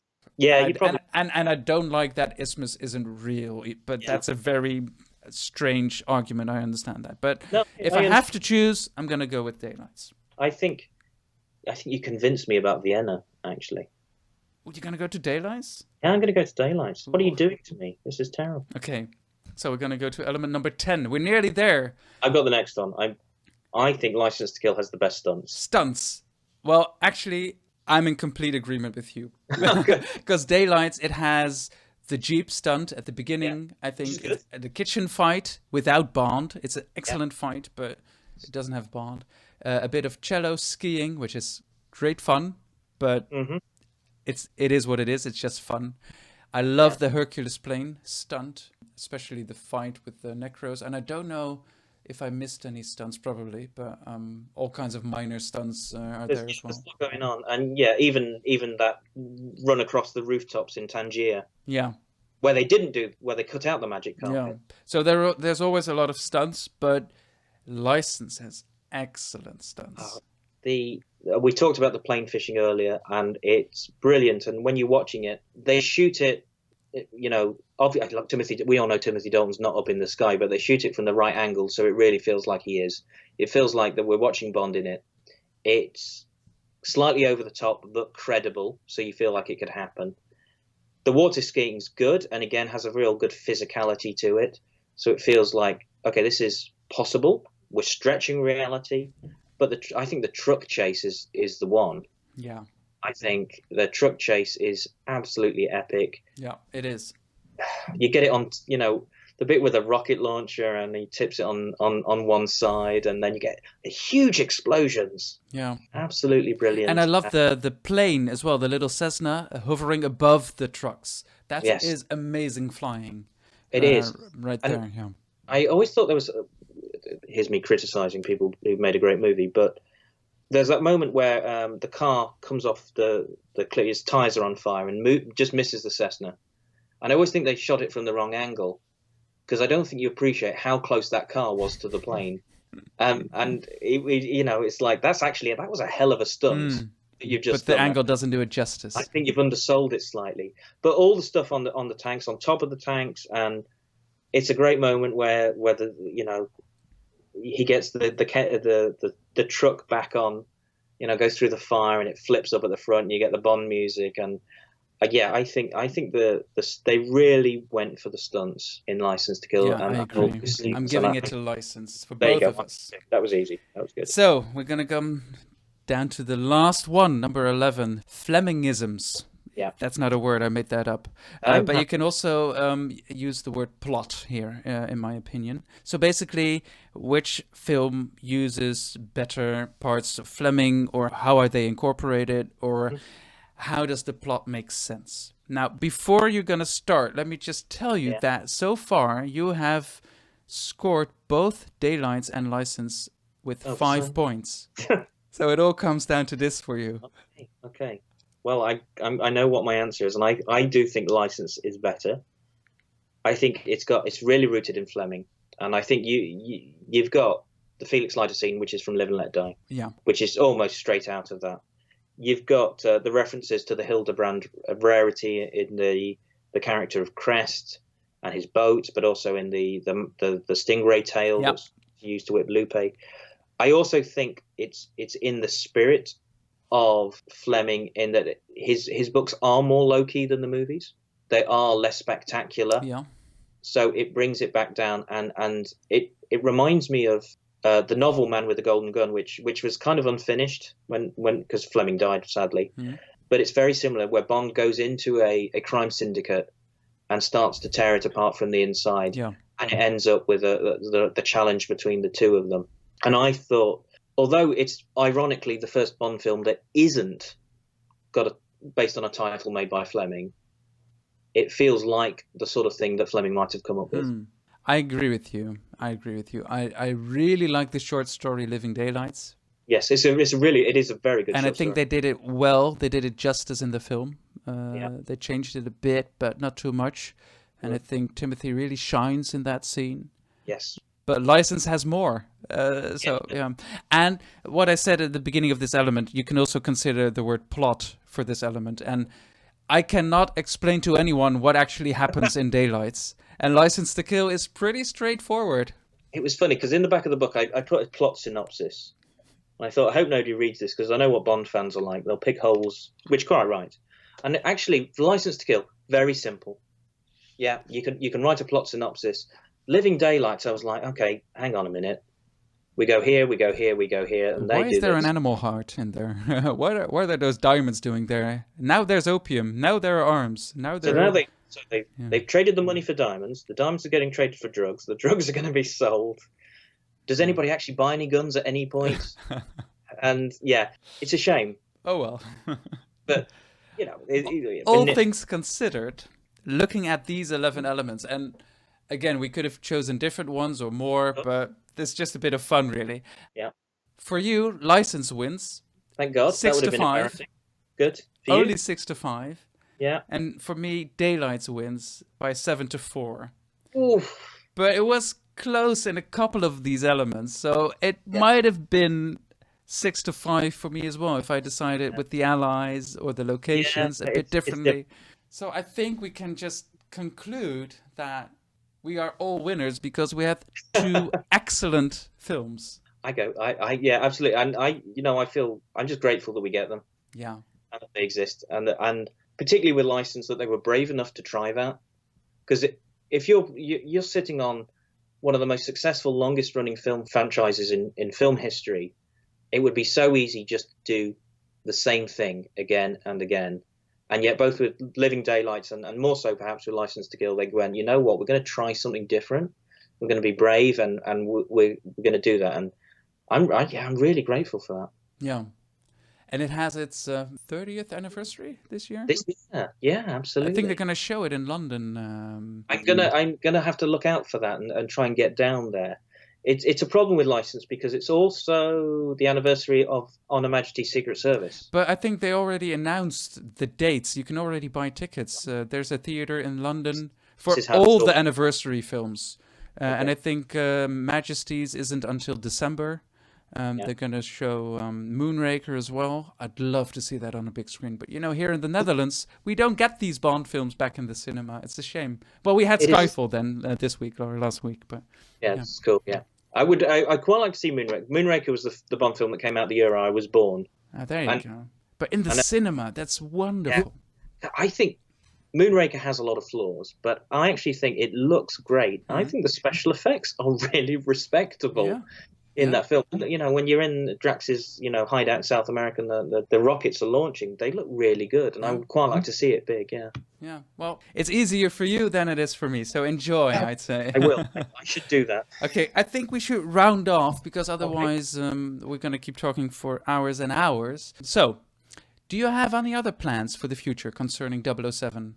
I'm not sure because I've really enjoyed this because the book came out of research I did years ago and I dug out and went through it and updated it, and I just thought, you know what, why not? This has been great fun. The James Bond radio stuff has been great fun. People have been, said really nice things online. I've had some nice reviews on Amazon, and I'm like thinking, well, maybe I should do something else James Bondy, but I haven't decided yet. I'm still going to be watching them and listening to podcasts. I enjoyed the one you did with your colleagues about the opening titles. Oh, the pre-title sequences. Yeah, the pre-title sequence, and you even got Alan Partridge in there. Well, there you go. We aim to please. Made me so happy. I'm a big fan, so I was like, it was really good. So just engaging with the community and it has been really fun. I need to write a review of Becoming Bond, the George Lazenby documentary. That should be good, yeah. And I really enjoyed watching that. And then I haven't decided, but I do sometimes wonder about Live and Let Die and Man with a Golden Gun, because they're very odd films in the way that they absorb other genres. So James Bond, Live and Let Die walks into an early 70s blaxploitation film, and that's really weird. And then, of course, in Man with a Golden Gun, suddenly he's in a kung fu movie. And that may be something about those Roger Moore films. And, of course, Moonraker is, after Star Wars. Well, Quantum was kind of like Jason Bourne. Yeah, they hired Dan Bradley to do the action, and it shows, doesn't it? I always get annoyed in Quantum. And you could argue that License to Kill is a Die Hard film. You could. I think that's a bit unfair. Because actually, Die Hard is more contained. The first two Die Hard films were very contained location. Then they've broken out. So I haven't decided, but I'm thinking about it. Yeah. It's been cool. I'm just enjoying the ride. But you should, because there's nothing more annoying than people asking, what are you going to do now after you just finished something? I mean, so I've got to decide. Yeah, just enjoy that you finished this project, and it's a lovely little monograph. Yes. And whatever you want to do, it's up to you. Thank you very much. Well, I am fantastic to speak to somebody in the Netherlands, because something I am working on is Paul Verhoeven. Okay. Paul Verhoeven. Verhoeven, thank you. That's okay. Because his science fiction films. Yeah. So the early stuff, you mean? The good stuff? Yeah, the RoboCop, Total Recall, Starship Troopers. Ah, those are great. maybe Hollow Man, which is not very good, but it is still science fiction. And looking at those from a sort of ideological point of view, because they're very interesting films that flirt with fascist iconography, Yeah. but at the same time are criticizing fascism. They are a big statement against violence, I think. Yeah. They're really, I think, still misunderstood. And it's complete satire, but I'm not sure. I went to see Starship Troopers and I laughed. Yeah, I thought this is you should. And then I read the reviews. It was like, what? No, they're making fun of this. Yeah. A lot of the reviews misunderstood it, and so I've been obsessively thinking recently about RoboCop, which is really weird. And this is going to sound very odd, but the fact that RoboCop has no genitalia has been very interesting to me, because he is a hero without sex. Mm-hmm. And America has I think, from an observer's point of view, quite an interesting relationship to sex and violence. Is they really like violence, but they're very puritanical about sex. And I'm looking at RoboCop thinking, this is almost like a critique of that. He is the perfect sort of American hero. He's sure of himself, he's technological, and he's completely unbothered by that whole idea. So I'm spending way too much time thinking about that. I don't think that's healthy. Well, we'll see whatever comes out next for you. I'd like to close with 4 more 00 questions. Okay. If you could go on a date with a Bond girl, who would you choose and what would you do? I'm probably going to say Cara. Let's say Cara. I think Cara would be fab, and if she hadn't already have done it, the Ferris wheel in Vienna would be a really good thing to do. That's a romantic thing to do. I think that would be cool. I'd be happy with that. That's a nice romantic image. Okay, so how do you take your vodka martini? Well, I'm quite ordinary. I'll have it shaken, and I'll have lemon peel. I'm not a big fan of olives, so a slice of lemon peel. I will insist on a good vodka. I quite like Grey Goose, which is French vodka. That's a nice vodka. So I would, I'll take it shaken, lemon peel, mixed with Grey Goose vodka. That'll make me happy. Good. Is there a particular Bond song or music cue that you like? Yeah, John Barry's main theme to On Her Majesty's Secret Service. The opening titles? The opening title. Good. It's just brilliant. Yeah, and I really like David Arnold's version of it as well. For Shaken Not Stirred? No, Stirred Not Shaken? Yeah, for the album, and it was really, really good. And I just thought, I don't know if it's Barry's best piece of music, but it's really, really, really good. Okay, well, I'll stick it on the at the end of this. Please do. That was absolutely. Then finally, it's a bit of a silly question, but I always ask it, and I got some strange people quoting it, and I kind of like it. So could you quote, please, for me, the famous line, "My name is Bond, James Bond"? You know what? This is quite stressful. I've been thinking about this more than anything else. Isn't that awful? And I've got to keep a straight face as well. My name is Bond, James Bond. That was my interview with Cary Edwards. I really hope you've enjoyed it. I at least had a blast, and I think Cary thought it was a nice chat too. He said some really interesting things, I thought, about Sanchez's journey as a character, how pretty much he is the only villain in the Bond films that actually has some sort of character development. And also, he made me reappreciate Felix Leiter's role in License to Kill. Now, it's always been a big role, and I really do understand that it's David Hedison reprising the role that he already played in Live and Let Die. But, you know, it also was a bit strange to me always to have Felix being that happy and chirpy at the end of the film. But it was really good, the points that he made, and also why they brought back David Hedison, probably, to have that sense of continuation and some sort of history in Bond's life. So what he did most was he made me think about Timothy Dalton's portrayal of Bond in both License to Kill and Daylights. And I know that in the end of our little competition between Daylights and License, he finally gave 5 elements to Daylights and 6 to License, and I gave 7 to Daylights and 4 to License. And we only differed on elements 1 and 7, which were Timothy Dalton's portrayal of the character and Bond's allies. But now, after giving it some more thought, and I had to go back through this entire interview because I had to edit it, I really would like to switch my answer of element number 1, which was Timothy Dalton's portrayal as Bond, and I want to give it to License to Kill. Because I think in that film, Timothy's Bond is more consistent, tone-wise, and also his story arc is slightly stronger. So that means I still favor Daylights, but it's only 6-5. But, this whole thing, it's tough, but it's fun too, and it makes you really analyze the films, and you have to make a choice. Now, Cary and I thought of something to get you, our listeners, involved with this competition too. There's a link on our website, www.the00files.com, and 00 is spelled like 2 zeros. And we'll put it out on our social media as well, and I also put the link in the show notes of this podcast, so you can just click on that. And this link will take you to a website, to a form, and there on that form you can choose between Daylights and License for each of the 11 elements that Cary and I went through. And then afterwards, you write which film wins and why. Which of the two do you prefer and why? Now, why would you do that? Well, Cary was kind enough to send me 3 signed copies of his book. He disagreed with something that ate him. And we're giving those 3 copies to the best entries on the form. So, go to our website or to the show notes or on social media and click on that link and fill in the form. The deadline for this little competition is May 15th, 2019, and it's open all around the world. Wherever you're listening, you can join in with the fun. And we will then announce the winners and their answers on our website and through social media, so it just should be lots and lots of fun. And that brings me to the end of this podcast. If you want to get in touch, please email us at moneypenny@the00files.com or search for us on social media. And as promised, I'll end with Cary's favorite music cue, the wonderful instrumental title song of On Her Majesty's Secret Service by John Barry. Until next time, everybody, the 00 Files will return.